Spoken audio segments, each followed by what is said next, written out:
हरे कृष्णा। आप सभी को निर्जला एकादशी की मेरी तरफ से हार्दिक शुभकामनाएं।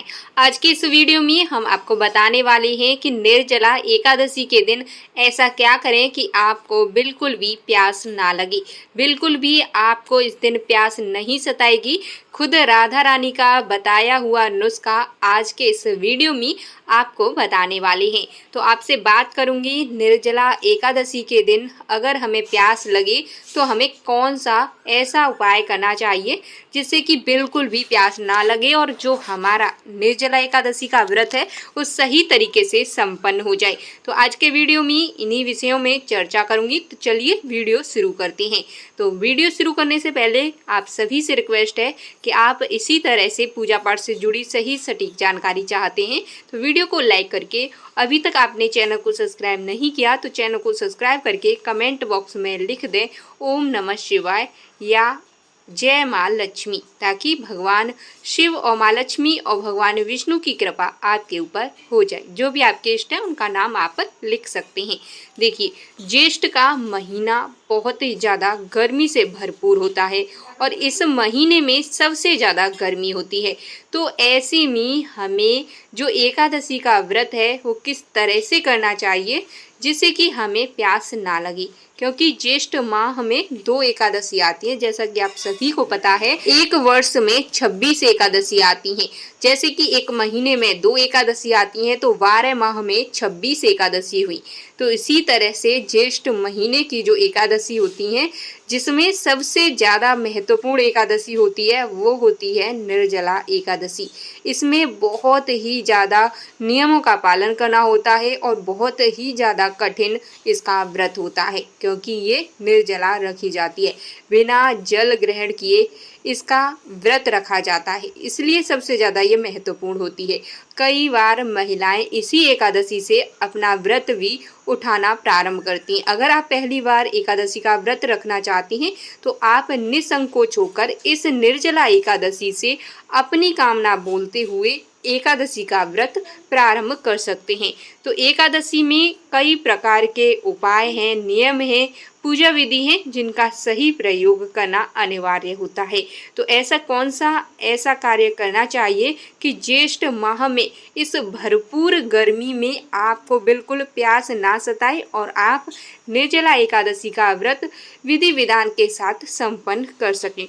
ये जो एकादशी होती है वर्ष में सबसे ज़्यादा महत्वपूर्ण एकादशियों में से एक होती है। हमें सभी एकादशियों का फल इस एकादशी का व्रत करने मात्र से मिल जाता है। अगर आप इसकी पूजा विधि और शुभ मुहूर्त, कब एकादशी है, ये सारी जानकारी जानना चाहते हैं तो इस वीडियो से पहले एक वीडियो मैंने आप लोगों के लिए डाल दिया है, उस वीडियो को जरूर से आप लोग देख लें। देखिए, इस एकादशी का व्रत करने से पूरे एकादशी के जो फल प्राप्त होते हैं वो एकमात्र इस निर्जला एकादशी का व्रत करने से प्राप्त होता है। अगर आप साल भर में कोई एकादशी व्रत ना कर पाए तो इस मात्र एक एकादशी के व्रत को भी आप कर सकते हैं। तो चलिए मैं आपको बता देती हूँ कि ऐसा आपको क्या करना है जिससे आपको प्यास ना लगे।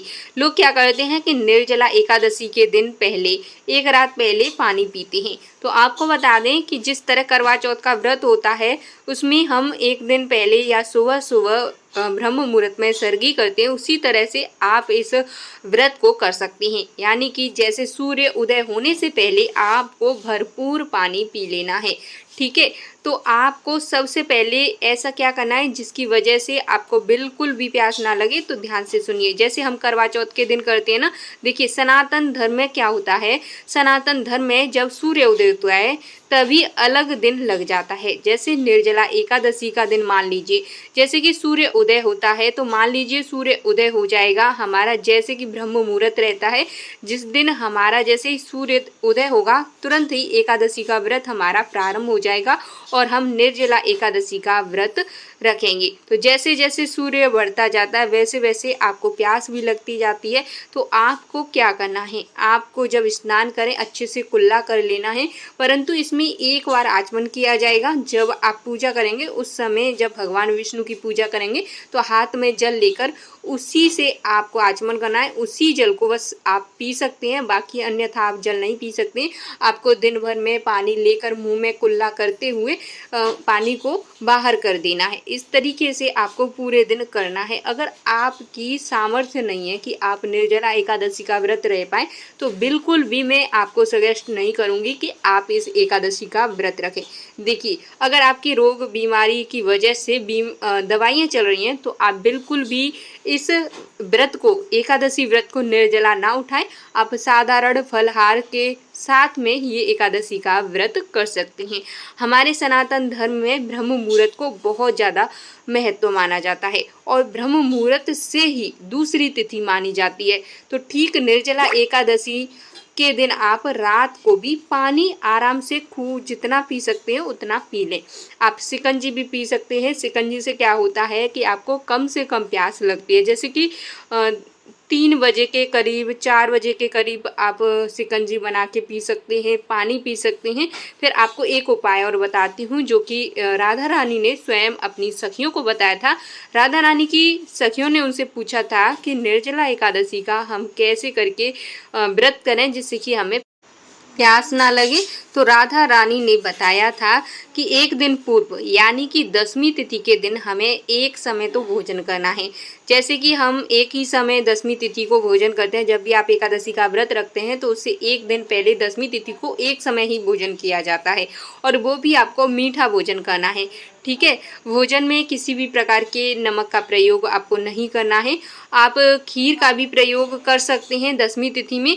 आप एक समय भोजन करिए, आप दोपहर के समय भोजन कर लीजिए, मीठे वाला भोजन कर लीजिए। इस तरीके से आप भोजन खा लीजिए और खीर बना कर लीजिए। तो आप देखना एकादशी के दिन बिल्कुल भी आपको प्यास नहीं लगेगी, क्योंकि ये बात स्वयं राधा रानी ने कही थी कि अगर कोई व्यक्ति 10वीं तिथि के दिन निर्जला एकादशी से एक दिन पहले खीर बना करके खा लेता है तो उसे प्यास नहीं लगती है। फिर भी अगर आपको प्यास लगती है तो आप बार बार मुंह में पानी ले सकते हैं और पानी लेने के बाद उस पानी को बाहर निकाल सकते हैं। इस तरीके से आप पूरे दिन का जो व्रत का नियम है, जो व्रत रहना चाहते हैं निर्जला एकादशी, उसका पालन कर सकते हैं। बहुत सारी माताएं बहनें बिना कुल्ला किए भी निर्जला एकादशी का व्रत कर लेती हैं और देखिए, जिस दिन आप व्रत रहेंगी ना उस दिन स्वयं भगवान विष्णु और माँ लक्ष्मी के आशीर्वाद से इतनी शक्ति आपके अंदर आ जाती है कि इस भरपूर गर्मी, ज्येष्ठ माह के भरपूर गर्मी के दिनों में भी आपको प्यास नहीं लग सकती है। वैसे आप मुंह में पानी डाल करके भी कुल्ला कर सकते हैं। निर्जला एकादशी के दिन आपको क्या करना है, थोड़ा सा पानी लेना है और बस अपने मुंह में लेना है और पानी को थोड़ी देर आप मुंह में ही रखें और उसके बाद तुरंत पानी को बाहर कर दें। ऐसा आपको जैसे ही आपको लगे कि आपका गला सूख रहा है या कुछ भी, तभी आपको ऐसे करते रहना है। इस तरीके से आपको बिल्कुल भी आपका जो व्रत है वो खंडित नहीं होगा और आपका व्रत विधि विधान के साथ संपन्न होगा और आप इस निर्जला एकादशी के व्रत का पालन कर पाएंगे और आपको प्यास भी नहीं सताएगी। अगर आपके होंठ ज़्यादा सूख रहे हैं तो थोड़ा सा पानी लें और होठों पर आपको लगा लेना है, जिससे कि आपके जो होंठ हैं वो गीले के गीले रहें और सूखे ना। देखिए, अगर आप जैसे कि ज़्यादा ही परेशान हैं तो फिर आप व्रत तोड़ना भी नहीं चाहते हैं और परेशान ज़्यादा हो रहे हैं तो आपको क्या करना है, एक कपड़ा लेना है, उस कपड़े को गीला करके सिर के ऊपर आपको रख लेना है।